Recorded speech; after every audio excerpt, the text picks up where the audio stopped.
ক্যামেরাটি ফুটপাতে বসা একজন হিজাব পরা নারীকে ফোকাস করে, যার সামনে বেশ কিছু পলিথিনে মোড়ানো কয়েল রাখা আছে। সালাম দেওয়া হলো তাকে।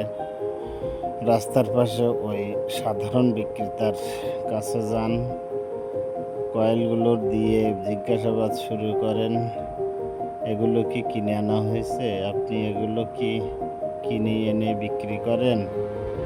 এক প্যাকেটের দাম কত? তিনি বলেন, হ্যাঁ বাবা, 10 টাকা করে। বলা হলো, এগুলো ভাঙা কেন? ভাঙা মানুষ নেবে? ভাঙা চাইয়া আনি, তাই ভাঙ্গাই বিক্রি করি। তার কাছে থাকা সব পণ্য কেনার আগ্রহ প্রকাশ করেন, কিন্তু ব্যাগ দেখে চিন্তিত হন। বিক্রেতা তার নিজের বড় ব্যাগটি বের করে দেন। ব্যাগ তো নাই, এটা নেন। ব্যাগ নাই, তবে বস্তা নিয়ে যায়।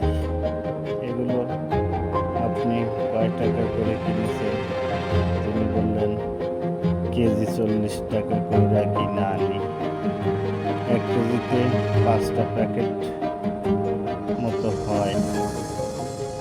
হিসাব করেন এবং নারীটির প্রতিটি প্যাকেটে খুব সামান্য লাভ হয়। তাকে প্রশ্ন করা হয়, এত কষ্টের পর দিন শেষে কত টাকা লাভ থাকে? তিনি বলেন, ধরেন 300 টাকা যদি বেচতে পারি তাহলে 100 টাকা থাকে। এত কষ্ট করে আপনি প্রতিদিন এখানে এসে বিক্রি করেন, আপনি তো অনেক উদাসীন একজন মানুষ। তার কাছে থাকা সব কয়েল কিনে নেওয়ার সিদ্ধান্ত নেওয়া। মোট কত প্যাকেট আছে শুনে গুনে দেখেন, 58টি প্যাকেট। 58 প্যাকেটের দাম কত হয়? 5,800 টাকা। সরাসরি ওই নারী বিক্রেতাকে 5,800 টাকা দিয়ে দেন। নারীটি হতবাক হয়ে যান এবং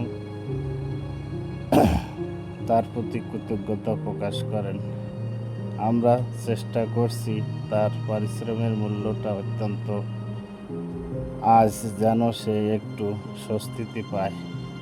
নারীটি টাকাগুলো গুনে নিচ্ছেন, তার চোখে মুখে এক অসীম শান্তি।